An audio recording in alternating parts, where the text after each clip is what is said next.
ये 12 चैप्टर जो है लिमिट एंड डेरिवेटिव, ये कैलकुलस टॉपिक है जो बुक होती है उसका, ये फर्स्ट टॉपिक समझ लो। एक फंक्शन भी हमने पढ़ लिया था, है ना। तो फंक्शन तो क्या है, एक कॉमन चीज है जो सभी जगह यूज होता है। अब लिमिट एंड डेरिवेटिव में हम क्या पढ़ने वाले हैं वो देखिए। सबसे पहली बात आती है कि लिमिट क्या होता है और इसकी जरूरत क्यों पड़ी। थोड़ा सा डिस्कशन इसको लेके कर लेते हैं। जैसे कि कोई फंक्शन है एफ एक्स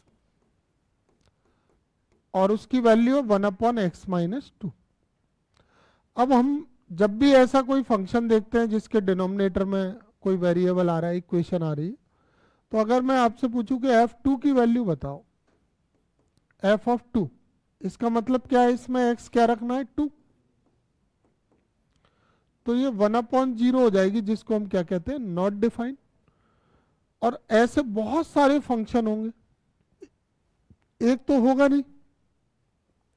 तो ऐसे फंक्शन जब भी मैथमेटिक्स में जिस जगह पर आ जाते थे, उसमें ये डिनोमिनेटर जैसे ही 0 हो रहा है वो अनडिफाइंड हो रहा है। अब उससे रिलेटेड कोई भी वैल्यू निकाल पाना पॉसिबल नहीं है, वो अनडिफाइंड हो रहा है। तो लिमिट वो मेथड है जो अनडिफाइंड वैल्यू को डिफाइंड वैल्यू में कन्वर्ट करता है। इसको हम ऐसे कह सकते हैं, the method by which we can find the definite value of a function at which the function is undefined. X की वो वैल्यू जिस पर फंक्शन क्या है, अनडिफाइंड, उस वैल्यू पर फंक्शन की डिफाइंड वैल्यू को फाइंड करने वाले प्रोसेस को क्या बोलते हैं, लिमिट। ठीक है। तो ऐसे फंक्शन की अनडिफाइंड वैल्यू हम लिमिट से निकाल सकते हैं। होता क्या है, नंबर लाइन पर हमने इस 2 को मार्किंग किया, तो 2 के बहुत नियर बाय वैल्यू हम ले लेंगे, कुछ भी 2 में से माइनस करके h, और एक 2 के आगे की वैल्यू ले लेंगे कुछ भी प्लस करके। और यहां पे h की वैल्यू पता है क्या है, h की वैल्यू है 0.00000001। बहुत छोटी वैल्यू, h बहुत छोटी वैल्यू है। तो कितनी भी छोटी वैल्यू क्यों ना हो, आप जब 2 से माइनस करोगे तो वो वैल्यू 2 से छोटी हो जाएगी कि नहीं। और कितनी भी छोटी वैल्यू 2 में प्लस करोगे, क्या वो 2 के इक्वल रहेगा, कैसा हो जाएगा, 2 से बड़ा। तो अगर वो वैल्यू छोटी होती है, लेस देन 2, तो नंबर लाइन पर 2 के जस्ट पीछे की तरफ आ जाएगी कि नहीं, यहां पर। और अगर बड़ी होती है तो 2 के आगे आ जाएगी। अब जैसा कि मैंने अभी बोला, ये वैल्यू 2 नहीं है, तो इन दोनों वैल्यू को अगर हम यहां पे रखते हैं जो कि 2 नहीं है, तो क्या ये 0 आएगा। ये x की जगह जो वैल्यू रखी जा रही है वो 2 है ही नहीं, 2 से कम है या 2 से, तो क्या उससे -2 करने पर 0 आएगी। तो अगर इन दोनों वैल्यू पर हम इस फंक्शन की वैल्यू निकाल लें, और ये वैल्यू भी 2 के बहुत कैसी है, बहुत क्लोज है, दिखाया ना मैंने तुमको 0.0000 लास्ट में जाके 1। तो इतने क्लोज वैल्यू पर अगर इन दोनों वैल्यू पर कोई वैल्यू मिल जाए एफ एक्स की, कि 3 आ रहा है साहब, तो लेस देन 2 पे भी 3 आ रही है और ग्रेटर देन 2 पे भी, तो हम ये मान सकते हैं कि वो 2 पे भी क्या होगी, 3। 2 के बहुत पहले, जस्ट पहले क्या है, 3, और 2 के जस्ट बाद में भी 3, तो 2 पे भी हम क्या कह सकते हैं, 3। तो ऐसे एग्जैक्ट 2 पे ना निकाल के उसके पहले और उसके बाद में वैल्यू निकाल ली जाती है। ये किसका मेथड है, लिमिट का। तो 2 के पहले जो वैल्यू होती है ना, उसको क्या बोलते हैं, लेफ्ट हैंड लिमिट। ये 2 के किस तरफ है, लेफ्ट। और जो 2 के आगे वैल्यू होती है उनको क्या बोलते हैं, right hand limit. Left hand limit short form LHL, right hand limit short form RHL। तो LHL और RHL निकाले जाते हैं, अगर वो इक्वल आ जाते हैं तो लिमिट की वैल्यू मिल जाती है, अनइक्वल आते हैं तो हम कह देते हैं ये लिमिट एग्जिस्ट नहीं कर रही है। ठीक है। चलो अब देखो लिमिट ऑफ ए फंक्शन क्या होता है।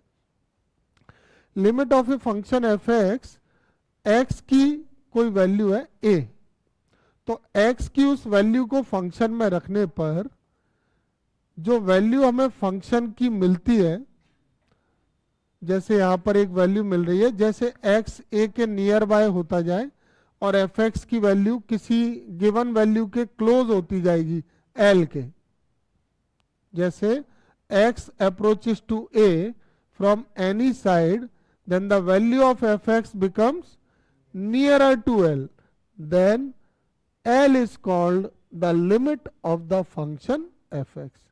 ठीक है, किसी x की किसी वैल्यू पर, जैसे a है तो x की किसी वैल्यू a पर फंक्शन की जो लिमिट होती है वो कैसे डिफाइन होती है कि जैसे जैसे हम उस वैल्यू के पास होते जाएं फंक्शन की वैल्यू l के पास होती जा रही है। जैसे यहाँ पे 2 पे बात कर रहे थे ना, अब हम 1 से चले बिल्कुल 2 के पास तक गए, तो हम x 2 के पास तक जा रहे हैं, तो हम ऐसे कह सकते हैं कि limit x tends to 2 fx equal to l।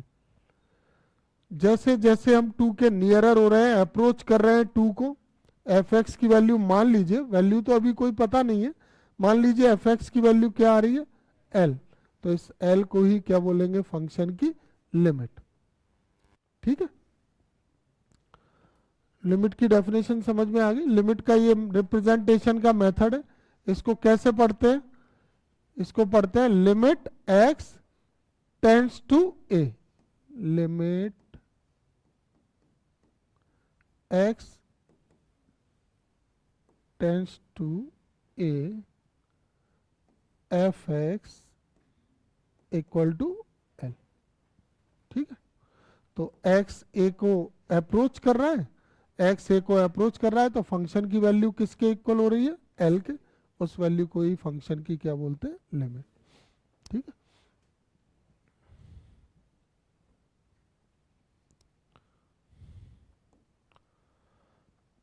ये जस्ट मैंने अभी समझाया है। लेफ्ट हैंड लिमिट और राइट हैंड लिमिट, इनके फॉर्मूले हैं।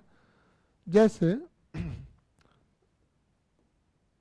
अगर ये 2 न्यूमेरिकली है और a इसी की अननोन वैल्यू है, जब a लेते हैं तो कोई भी वैल्यू हो सकती है, तो हम 2 का एग्जाम्पल लेके चल रहे हैं। अगर x की वैल्यू लेफ्ट से 2 की तरफ जाती है तो उसको क्या बोलते हैं, लेफ्ट हैंड लिमिट, और राइट से 2 के नियरर होती जाती है तो उसको क्या बोलते हैं, राइट हैंड लिमिट। ठीक है, अगर फंक्शन की वैल्यू x की उस वैल्यू पर निकाली जाए जो 2 के लेफ्ट से आ रही है तो वो लेफ्ट हैंड लिमिट है, और अगर फंक्शन की वैल्यू x की उन वैल्यू पर निकाली जाए जो राइट से आ रही है तो उसको राइट हैंड लिमिट कहते हैं। ये फॉर्मूला एक बार पढ़ लेंगे। If x approaches to a from the left side, then the value of fx is called the left hand limit। ठीक है, x approaches to a from left hand side, then the number line, ये number line नहीं आएगा, then the limit of the function is called the left hand limit। ये गलत लिख दिया, इसमें भी लिख दिया है क्या, अच्छा, ये नंबर लाइन यहाँ पे ये बता रहा है कि a की वैल्यू नंबर लाइन पर लेफ्ट हैंड साइड से आ रही है।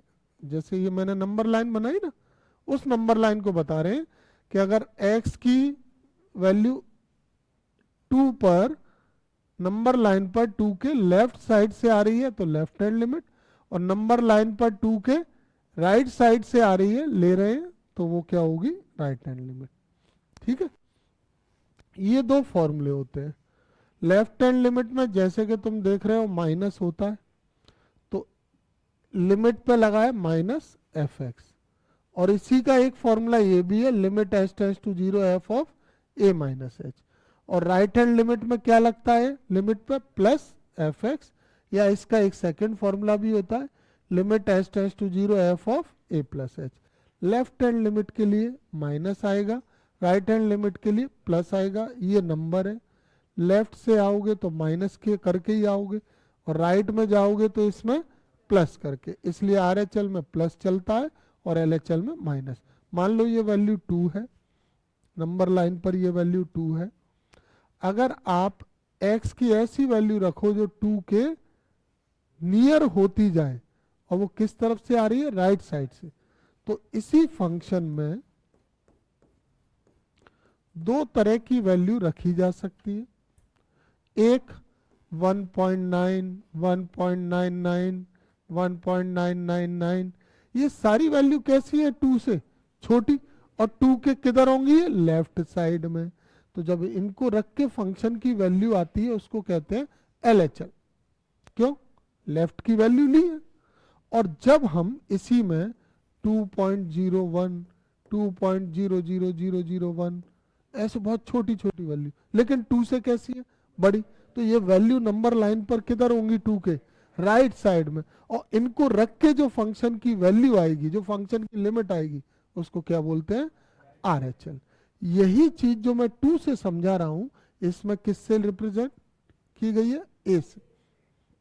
A का मतलब है कि कोई भी वैल्यू हो सकती है, कोई भी पॉजिटिव, नेगेटिव, इंटीजर हो सकता है, फ्रैक्शन हो सकता है, रियल नंबर होना चाहिए बस। तो A यहाँ पर कोई भी रियल नंबर हो सकता है। Left hand limit, right hand limit समझ में आ गए। ये फॉर्मूला, इसमें LHL में क्या होगा, लिमिट पे माइनस लगा रहे, RHL में क्या होगा, लिमिट पे प्लस लगा रहे।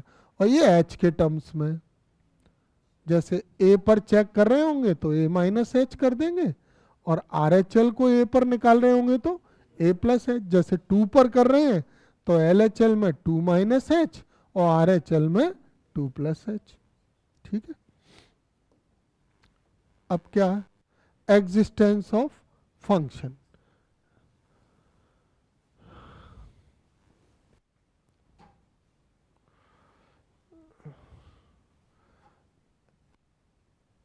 Existence of limit of a function होगा।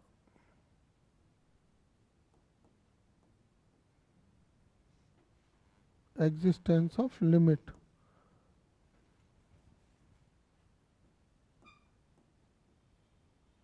Existence of limit of function. तो यहां पर हम लिख देंगे limit of a function fx will exist at x equal to a if LHL and RHL दोनों की क्या होना चाहिए, डेफिनेट वैल्यू होना चाहिए, और LHL और RHL कैसे होना चाहिए, इक्वल भी। देखो रूट में -2 आ गई वैल्यू तो इमेजिनरी है, LHL की भी RHL की भी रूट में कोई भी नेगेटिव वैल्यू आ गई तो वो इमेजिनरी है, तो वो इक्वल भले ही आ जाए लेकिन वो एग्जिस्ट नहीं करेगी। मान लो दोनों की वैल्यू इन्फिनिटी आ रही है, तो इन्फिनिटी कैसी वैल्यू है, अनडिफाइंड। तो पहली शर्त तो ये है कि LHL और RHL की वैल्यू कैसी होनी चाहिए, डिफाइंड। और दूसरी कंडीशन ये है कि दोनों कैसे होंगे, इक्वल। तो इसको हम एक लाइन में ऐसे कह सकते हैं कि कोई फंक्शन दिया है f(x) और हमने LHL RHL दोनों निकाले और दोनों की वैल्यू क्या आई, definite value. LHL equal RHL equal to definite value, तो वो लिमिट क्या करेगी, एग्जिस्ट करेगी। ठीक है, फंक्शन की लिमिट एग्जिस्ट तब करती है जब ये दोनों कंडीशन फुलफिल होती।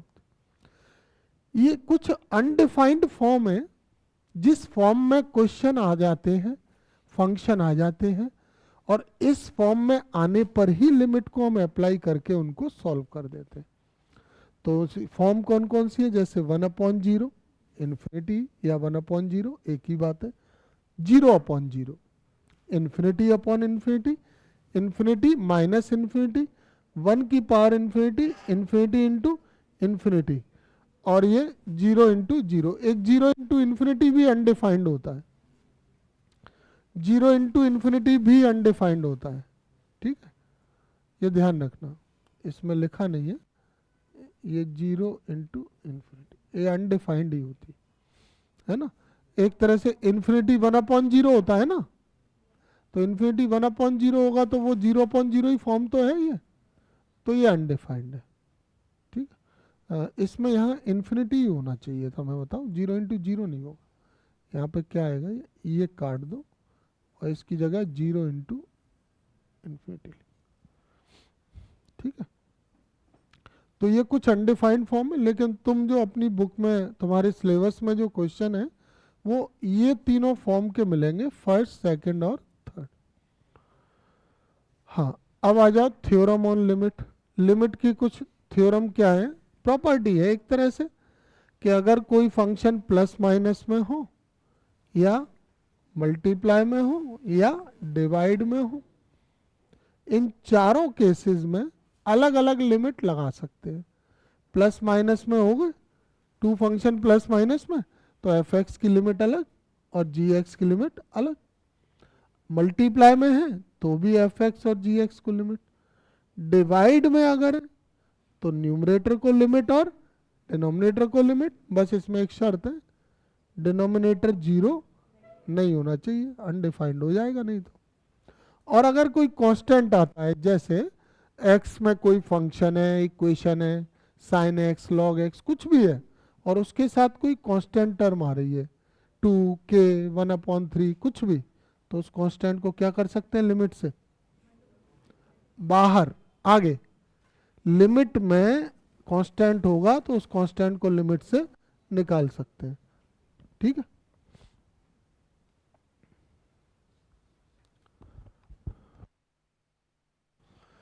ठीक है। तो ये थ्योरम समझ में आ गई। टू फंक्शन प्लस में हो, टू फंक्शन माइनस में है, मोर देन टू भी है, मल्टीप्लाई में है, डिवाइड में है, तो हम उनको अलग अलग सेपरेट लिमिट अप्लाई कर सकते हैं। न्यूमरेटर को अलग, डिनोमिनेटर को अलग। बस इसमें डिनोमिनेटर जीरो नहीं होना चाहिए। कांस्टेंट कोई मल्टीप्लाई में आ रहा है, एक्स वेरिएबल है, लिमिट भी एक्स की है, तो एक्स को छोड़ के जो भी होंगे वो कांस्टेंट है। कांस्टेंट को भी लिमिट से अलग कर सकते हैं, क्योंकि लिमिट जो लगती है ना वो वेरिएबल में लगती है, कांस्टेंट में तो लगती नहीं है, इसलिए। लिमिट को सॉल्व करने के मेथड कौन कौन से, फैक्टराइजेशन मेथड है, सब्स्टिट्यूशन मेथड है और रैशनलाइजेशन मेथड है। एक डायरेक्ट सब्स्टिट्यूशन भी होता है। डायरेक्ट सब्स्टिट्यूशन में क्या होता है, हम लोग लिमिट सीधे सीधे लगाते हैं। अगर सीधे लिमिट लगाने से, एक्स की वैल्यू रखने से, लिमिट लगाना मतलब ये जो यहाँ पे थीटा या एक्स आ रहा है, इसके सामने जो वैल्यू लिखी है वो रख दी जाती है यहाँ। तो अगर डायरेक्ट लिमिट रखने से न्यूमेरिकल वैल्यू मिल जाए, डिफाइन वैल्यू मिल जाए, इनमें से नहीं आनी चाहिए कोई, इनमें से कोई नहीं आ रहा है, सिंपल वैल्यू आ रही है, तब तो आप डायरेक्ट वैल्यू रखो। अब जैसे इसको देखो, यहाँ थीटा जीरो रखना जरा, इसमें क्या होगा, थीटा जीरो रखो तो साइन जीरो अपॉन, और साइन जीरो अपॉन जीरो क्या होता है, sine zero zero upon zero, तो जीरो अपॉन जीरो अनडिफाइंड हो गया कि नहीं। तो ऐसे क्वेश्चन में डायरेक्ट लिमिट नहीं लगाएंगे जहां अनडिफाइंड फॉर्म है। बात समझे। x टेंस टू 1 है, x माइनस 1 है। अब यहाँ x की जगह 1 रखोगे तो क्या आ जाएगा, जीरो, जीरो डिफाइंड है, ये हो गया। इसमें डायरेक्ट वैल्यू रख सकते हैं। और अगर कोई ऐसा आ गया लिमिट x टेंस टू 1 और x minus 1 x minus 2 upon x square minus 4 है, इसमें डायरेक्ट 2, इसमें 2 रखने पे क्या आएगा, ये जीरो, और 2 का स्क्वायर 4 माइनस 4, तो इसमें डायरेक्ट नहीं रखे। ठीक है, डायरेक्ट वैल्यू रखने से डिफाइन आएगा तो डायरेक्ट वैल्यू रखेंगे, अगर अनडिफाइंड आएगा तो फिर लिमिट के मेथड लगेंगे। लिमिट के मेथड है ही इसलिए कि ये अनडिफाइंड आए तो सॉल्व कैसे करना है। तो सॉल्व करने के फिर कौन से मेथड है हमारे पास, 3 मेथड है। कौन कौन से, फैक्टराइजेशन मेथड है, फैक्टर करके, सब्स्टिट्यूशन, कोई वैल्यू सब्स्टिट्यूट करके, और रैशनलाइज। अच्छा, लिमिट को सॉल्व करने के ये कुछ फॉर्मूले हैं, ये सारे अप्लाई नहीं होंगे, लिखे बहुत सारे हैं, पर ये इसलिए लिख दिए गए हैं कि क्वेश्चन तुम्हारे कभी आगे तुमको कुछ लगाना है, कुछ एक्स्ट्रा में करने हैं, तो उसमें काम आएंगे। अभी अप्लाई कौन कौन से होने वाले हैं वो मैं बता देता हूँ। तुम्हारी एनसीईआरटी बुक में ये लगेगा, साइन थीटा अपॉन थीटा 1 होता है, टेन थीटा अपॉन थीटा 1 होता है, इसका रेसिप्रोकल भी 1 होता है। एक ये वाला अप्लाई होगा, limit x tends to a, x की पावर एन माइनस ए की power n upon x minus a equal to n a की पावर एन माइनस, और एक ये भी हो सकता है। ठीक है, बस ये फॉर्मूले ज़्यादा अप्लाई होंगे। और समझने को सब इसमें अगर समझ लें तो काम ही आएंगे। साइन और टेन में अगर अपॉन में जो भी यहाँ पे एंगल है वो आ जाए तो वैल्यू क्या हो जाती है, 1। साइन थीटा अपॉन थीटा 1 होता है। साइन 2 थीटा होगा तो अपॉन में 2 थीटा होना चाहिए। साइन थीटा स्क्वायर होगा तो अपॉन में थीटा स्क्वायर होना चाहिए। जो भी एंगल यहाँ साइन में है वही एंगल अपॉन में होना चाहिए, तो वैल्यू क्या होती है, 1। और इसके रेसिप्रोकल के लिए भी ये रिजल्ट है। जैसे साइन थीटा अपॉन थीटा 1 होता है, वैसे ही थीटा अपॉन साइन थीटा भी 1 होता है। सिमिलर रूल किसके लिए, टेन के लिए। टेन में भी यही है, साइन और टेन का रूल एक सा है। कॉस में कोई रूल नहीं होता है, ध्यान रखना, कॉस का फॉर्मूला नहीं है, ठीक है। ये इनवर्स 12th के हैं ये वैसे। Sine inverse x upon x क्या होगा, 1, और tan inverse x upon x भी 1 होगा। ये फॉर्मूला याद कर लेना। इसको कैसे याद करोगे, यहाँ पे जो लिमिट है ना एक्स की ए, वही कहाँ पे आ गया है, न्यूमरेटर में भी और डिनोमिनेटर में भी।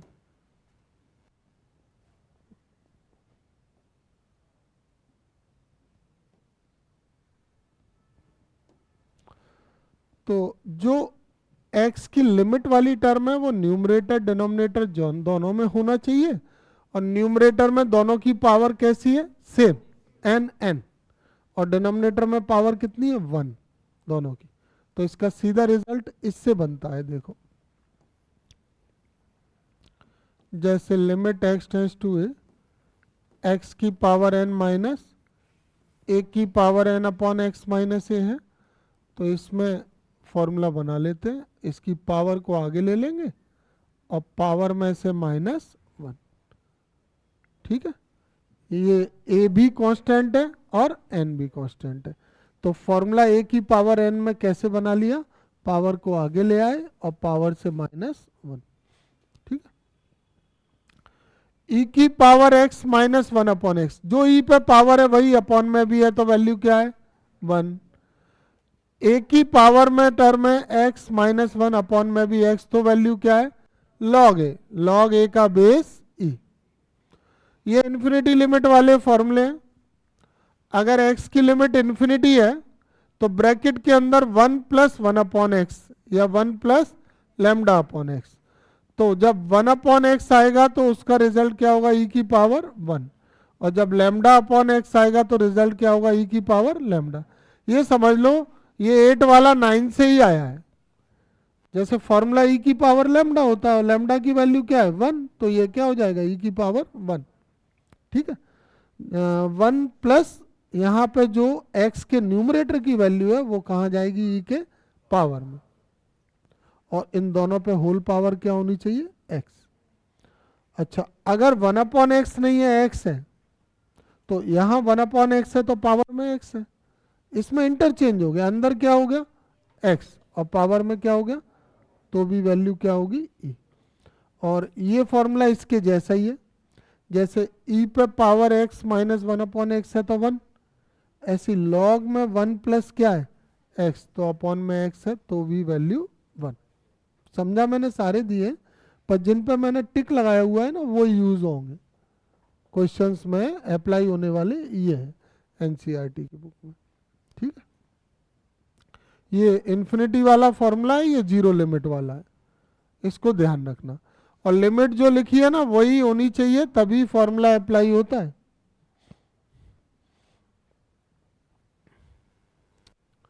ये तो कुछ सीरीज है, ये तुम्हें याद करनी होंगी, ठीक है। और लिमिट के डेरिवेटिव इसके साथ ही दिया है ना, ठीक है।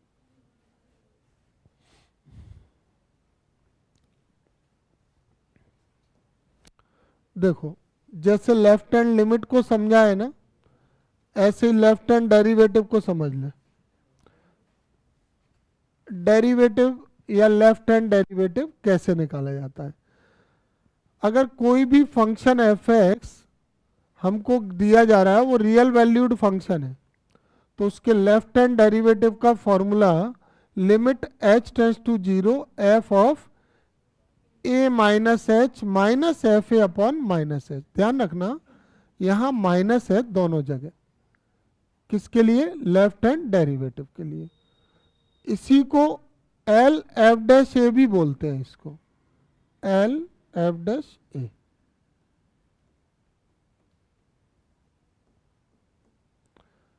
ही लेफ्ट हैंड डेरिवेटिव होता है और इसी का ये फॉर्मूला होता है। ठीक है, दोनों रिप्रेजेंटेशन है। L f dash a means left hand derivative of f x at x equal to a. ये लेफ्ट हैंड डेरिवेटिव का फॉर्मूला ए के लिए है, एक्स इक्वल टू ए के लिए। और राइट हैंड डेरिवेटिव में क्या होगा?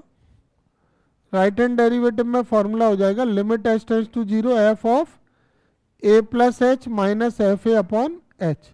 यानी वही बात आ रही है, जैसे लेफ्ट हैंड लिमिट में माइनस था ऐसे ही लेफ्ट हैंड डेरिवेटिव में भी माइनस है। जैसे राइट हैंड लिमिट में प्लस था ऐसे ही राइट हैंड डेरिवेटिव में भी प्लस है। और इसको हम आर एफ डैश ए भी लिख सकते हैं, आर एफ डैश ए। ठीक है, L H L R H L के फॉर्मूले हो गए, ऐसे ये एल एच डी और आर एच डी के हो गए। अब derivative, left hand derivative right hand derivative यहाँ पे ये बता तो दिए हैं। डेरिवेटिव तुम्हें समझना होगा क्या होता है। जैसे कोई भी एक कर्व होता है एफ एक्स, तो डेरिवेटिव जो है ना वो इसकी टेंजेंट जो होती है ना उसकी स्लोप को रिप्रेजेंट करता है। ये टेंजेंट है और जो स्लोप ऑफ टेंजेंट होती है वही डेरिवेटिव होता है, स्लोप ऑफ टेंजेंट। ये पॉइंट पी है इक्वल टू डेरिवेटिव।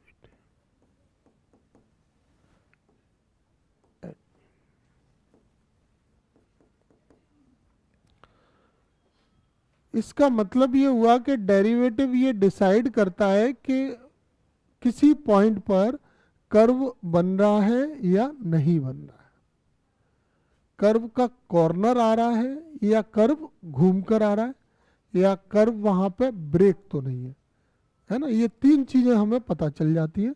जैसे कॉर्नर आ गया, डेरिवेटिव एग्जिस्ट नहीं करेगा। कोई कर्व यहाँ पे ब्रेक है तो इस पॉइंट पर डेरिवेटिव एग्जिस्ट नहीं करेगा, इस पॉइंट पर भी डेरिवेटिव एग्जिस्ट नहीं करेगा। डेरिवेटिव एग्जिस्ट तभी करेगा जब उस पॉइंट पर कर्व कैसा हो? कंटिन्यूअस हो, उसका ग्राफ कंटिन्यूअस हो और वो कैसा हो? घूमा हुआ, कर्व ले रहा हो, कॉर्नर नहीं बन रहा हो। तो डेरिवेटिव किसी भी फंक्शन की इस बात की प्रॉपर्टी को दिखाता है कि वो फंक्शन का जो ग्राफ है वो वहां ब्रेक तो नहीं हो रहा और वो जो ग्राफ है वो कर्व ले रहा है या नहीं। ठीक है, यानी d y by d x जो डेरिवेटिव है, जो मैं अभी तुम्हें यहाँ बता रहा हूँ, अभी ये बताऊंगा आगे, d y by d x का भी ये फॉर्मूला है। तो ये डेरिवेटिव एग्जिस्ट करेगा अगर ये वाली कंडीशन होगी, और अगर इन दोनों में से कोई भी होगी तो डेरिवेटिव एग्जिस्ट। और कैसे पता करते हैं कि डेरिवेटिव एग्जिस्ट करेगा? तो ये दो फॉर्मूले याद कर लो। एक लेफ्ट हैंड डेरिवेटिव जिसको एल एफ डैश ए भी कहते हैं, और एक इसका ये राइट हैंड डेरिवेटिव। याद करना कोई दिक्कत वाली बात नहीं है। ये ए माइनस एच वही एल एच एल वाला फॉर्मूला है और a plus h r H l वाला। इस फॉर्मूले को याद करने का तरीका, f of a minus h minus f a upon minus h, दोनों जगह माइनस एच है, लेफ्ट हैंड डेरिवेटिव है। और अगर ये दोनों जगह पर प्लस आ गया, ए प्लस एच, और अपॉन में भी प्लस आ गया, तो ये क्या है? Right hand derivative. तो अब डेरिवेटिव एग्जिस्ट कब करता है? जब L H D equal to R H D होता है। और दोनों की वैल्यू कैसी आनी चाहिए? डेफिनेट, डेफिनेट वैल्यू आनी चाहिए, डिफाइंड, अनडिफाइंड नहीं। ऐसी लिमिट कब एग्जिस्ट करती है? जब L H L equal to R H L आए और उसकी वैल्यू क्या है? डिफाइंड। चार फॉर्मूले तुम्हारे बहुत काम आने वाले हैं, एक L H L R H L का, एक एल एच डी और आर एच डी। अब हम बात करते हैं डिफरेंशियल कोफिशिएंट की। डिफरेंशियल कोफिशिएंट क्या होता है? देखो,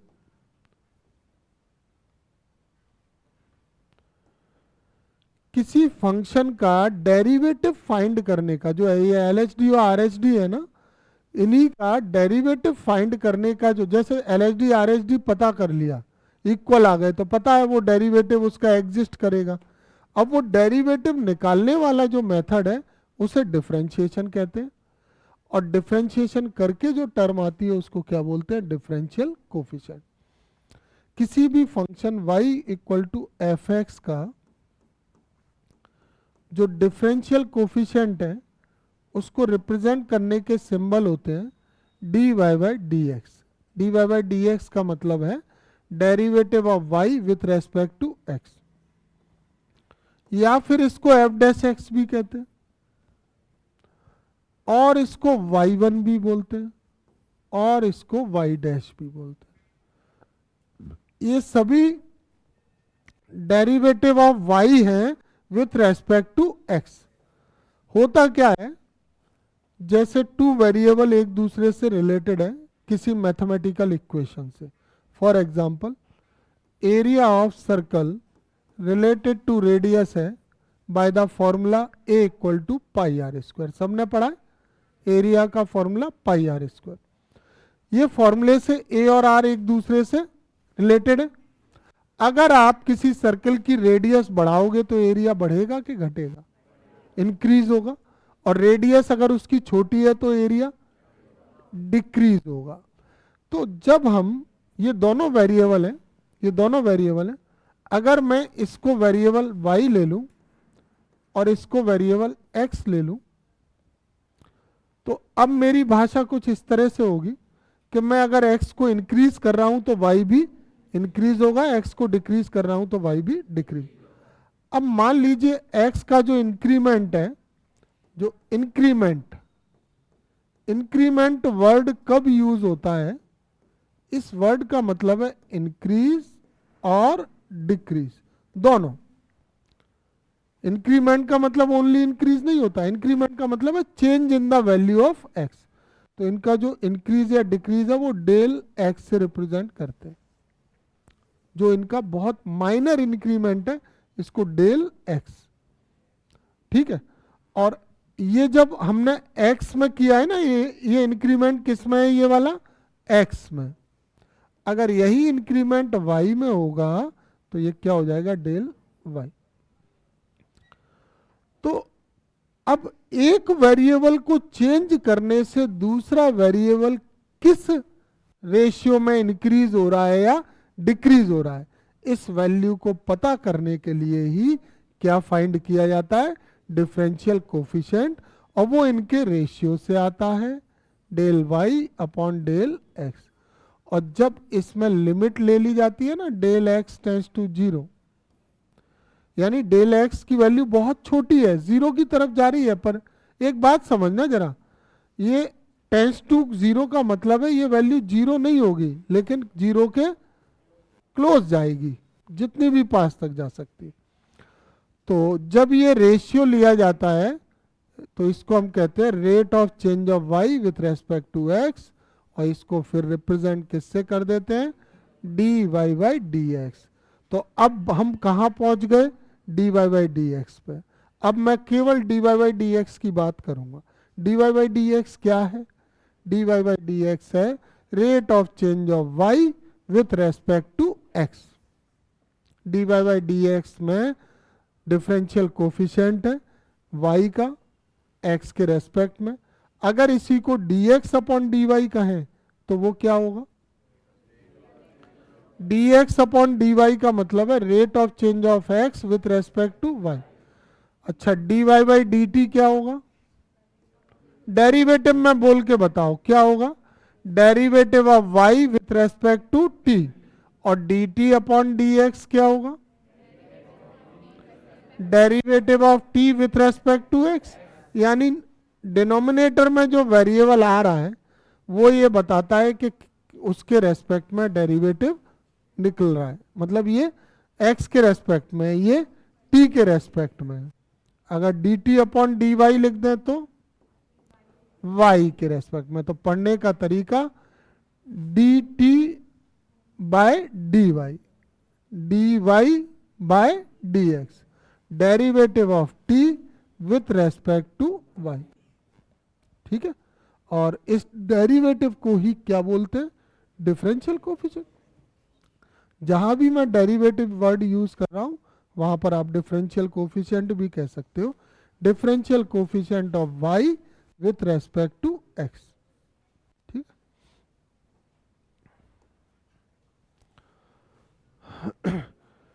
डिफरेंशिएशन क्या होता है ये मैंने अभी बताया।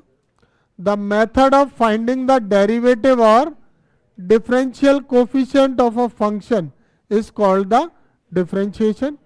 मान लीजिए एक फंक्शन है और वो किसी इंटरवल ए बी में डिफाइन है, रियल वैल्यूड फंक्शन है, तो इसका डेरिवेटिव जो होगा ना किसी पॉइंट x0 पर, उसका फॉर्मूला क्या हो जाएगा? F dash x equal to limit h tends to 0 f of x0 plus h minus f0 f of x0 upon h. ये वही है, इसको मैं ऐसे भी लिख सकता हूं। देखो ये x0 ले लिया है, इसको ऐसे लिखें, derivative of f x at x equal to a. तो बताओ फॉर्मूला क्या होगा इसका? एफ डैश एक्स का x इक्वल टू ए के रेस्पेक्ट में limit h tends to 0 f of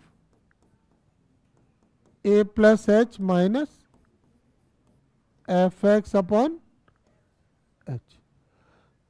ये वही RHD वाला ही फॉर्मूला है, बस यहाँ x0 के टर्म्स में और ये मैंने किस में लिखा है? a के टर्म्स में लिखा है इसको। ठीक है, जब फंक्शन दिया होगा तो डेरिवेटिव निकालने का फॉर्मूला ये है। ये कुछ स्टैंडर्ड फॉर्मूले हैं डिफरेंशिएशन के, इनको हम लोग प्रूफ भी करेंगे, फर्स्ट प्रिंसिपल से प्रूफ करेंगे। फर्स्ट प्रिंसिपल से इनको प्रूफ करेंगे, यही फॉर्मूला फर्स्ट प्रिंसिपल में भी लगेगा। कहाँ पे? हाँ, derivative of f x at x equal to a. हाँ, ये स्टैंडर्ड फॉर्मूले देखो डिफरेंशिएशन के, क्या फॉर्मूले हैं? D y d x of constant, किसी भी कॉन्स्टेंट का डेरिवेटिव क्या होता है? 0। कोई भी कॉन्स्टेंट का मतलब क्या है कि आप डेरिवेटिव किस वेरिएबल का कर रहे हो, किसके रेस्पेक्ट में कर रहे हैं। जैसे अगर y equal to x square है तो एक्स स्क्वायर और y को छोड़कर सब कांस्टेंट है, प्लस c लिख दें, प्लस k लिख दें, प्लस पाई लिख दें, तो ये सभी क्या है? कांस्टेंट। तो इनका डिफरेंशिएशन सबका क्या हो जाएगा? 0। अगर y equal to t x लिखा है और इसको डिफरेंशिएट कर रहे हैं किसके रेस्पेक्ट में? विथ रेस्पेक्ट टू t, और y का कर रहे हैं तो फिर x क्या है यहाँ पे? कांस्टेंट, क्योंकि डेरिवेटिव किसका हो रहा है? t का। ठीक है, ऐसे ही y equal to a x plus b लिखा है या ए टी प्लस बी लिखा। अब इसको t के रेस्पेक्ट में करेंगे तो t के रेस्पेक्ट में करेंगे तो a और b क्या हो जाएंगे? कांस्टेंट। कांस्टेंट की डेफिनेशन समझ में आ गई? डिफरेंशिएशन के केस में जो दो वेरिएबल है कौन कौन से, जिसका डिफरेंशिएशन हो रहा है और जिसके, उन दोनों को छोड़ के सब क्या है? कांस्टेंट। तब तक कांस्टेंट है जब तक कि कोई तीसरा वेरिएबल हमें बताया ना जाए। मान लो यहाँ पे x दे दें और वो कहें x is a parameter variable, तो फिर वेरिएबल मानना पड़ेगा। ये सबसे ज्यादा यूज होता है फॉर्मूला। x की कोई भी पावर अगर आती है तो डिफरेंशिएशन कैसे होगा उसका? ये पावर आगे आ जाएगी, पावर से -1, x की पावर n का n x की पावर n माइनस। x का x के रेस्पेक्ट में क्या होगा? 1। देखो x को x की पावर 1 लिख सकते हैं, ये वाला फॉर्मूला लगाना है इसमें, 1 x की पावर 1 माइनस x की पावर 0, x की पावर 0 1, तो क्या आ गया 1, है ना। तो x का x के रेस्पेक्ट में 1, अगर x का x के रेस्पेक्ट में 1 है तो किसी भी वेरिएबल का उसके रेस्पेक्ट में 1 होगा, जैसे t का t के रेस्पेक्ट में 1, a का a के रेस्पेक्ट में 1 होगा। ये शॉर्ट में है, कभी कोई लेंथी क्वेश्चन करते हैं ना उसमें यूज करने के लिए ये फॉर्मूला बना इससे ही है। रूट एक्स का डेरिवेटिव क्या होता है 1/2 रूट एक्स। कैसे आया, एक्सरसाइज का क्वेश्चन आएगा मैं बताऊंगा। ये सबको याद करना है, ए की पावर एक्स का ए की पावर एक्स लॉग ए बेस ई की पावर एक्स का ई की पावर एक्स और ई की पावर माइनस एक्स का माइनस ई की पावर माइनस। लॉग एक्स के दो होते हैं, एक अगर उसका स्टैंडर्ड बेस क्या है ई तो क्या होगा 1/n, और ए का मतलब है कोई भी, ई को छोड़ के कुछ भी बेस हो, बस बेस 1 नहीं होना चाहिए और नेगेटिव नहीं होना चाहिए। कैसा होना चाहिए, ग्रेटर देन 0 होना चाहिए और 1 के इक्वल नहीं होगा, 1 नहीं होता है बेस, यहाँ बेस 1 अनडिफाइंड है यहाँ। तो ए की कोई भी रियल वैल्यू हो सकती है 1 से ग्रेटर, तो अगर 1 से ग्रेटर कोई भी बेस होगा तो इसका डेरिवेटिव क्या होगा 1/x log e बेस ए। साइन एक्स का कॉस एक्स, कॉस एक्स का derivative minus sine x, tan x का सेक स्क्वायर एक्स याद कर लें, सेक एक्स का sec x tan x, cot x का माइनस कोसेक स्क्वायर एक्स और cosec x का minus cosec x cot x. ये इनके डेरिवेटिव हैं और ये हम लोग प्रूव भी करेंगे, इनको ये क्वेश्चन प्रूव भी करेंगे ये फॉर्मूले, ठीक है। अब आते हैं, जब टू फंक्शन प्लस में माइनस में मल्टीप्लाई में और डिवाइड में आ जाएंगे तो डेरिवेटिव कैसे करोगे। प्लस माइनस में तो कितने भी आ जाएं, दोनों का क्या करना है सेपरेट डिफरेंशिएशन, एफ एक्स का और जी एक्स का। लेकिन अगर मल्टीप्लाई में आए कोई भी एक्स के टू फंक्शन, जैसे आ गया एक्स साइन एक्स ई की पावर एक्स 10x, तो 2x के फंक्शन मल्टीप्लाई में आएंगे तो डायरेक्ट मत कर देना, फॉर्मूला लगाना। कौन सा, first dy dx of second plus second dy dx of, जैसे ये दिखाया है ना ये फर्स्ट है और ये, तो फॉर्मूला होता है first function dy dx of second plus second function dy dx of first.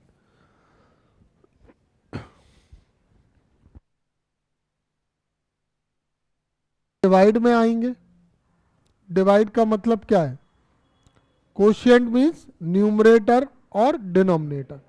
कोई भी टू फंक्शन अगर डिवाइड में आ गए तो डिवाइड का जो फॉर्मूला है ना उसका डिनोमिनेटर से स्टार्टिंग करना है।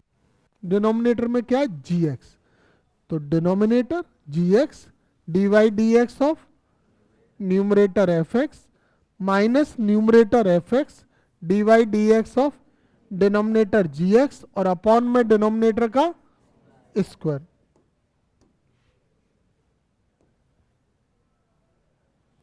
ये इसको हिंट के लिए मैंने यहां बताया है न्यूमरेटर अपॉन डिनोमिनेटर के फॉर्म में।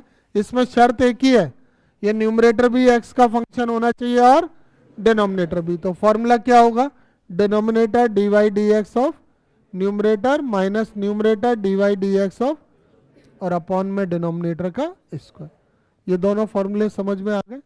First dy dx of second plus second dy dx of first, ठीक है। तो ये लिमिट और उसका डेरिवेटिव डिफरेंशिएशन से रिलेटेड फॉर्मूले कंप्लीट हो गए। इनको अच्छी तरह से पढ़ लें, याद कर लें, जो भी डाउट है उसका वो पूछ लेना। कोई फॉर्मूला अगर समझ में नहीं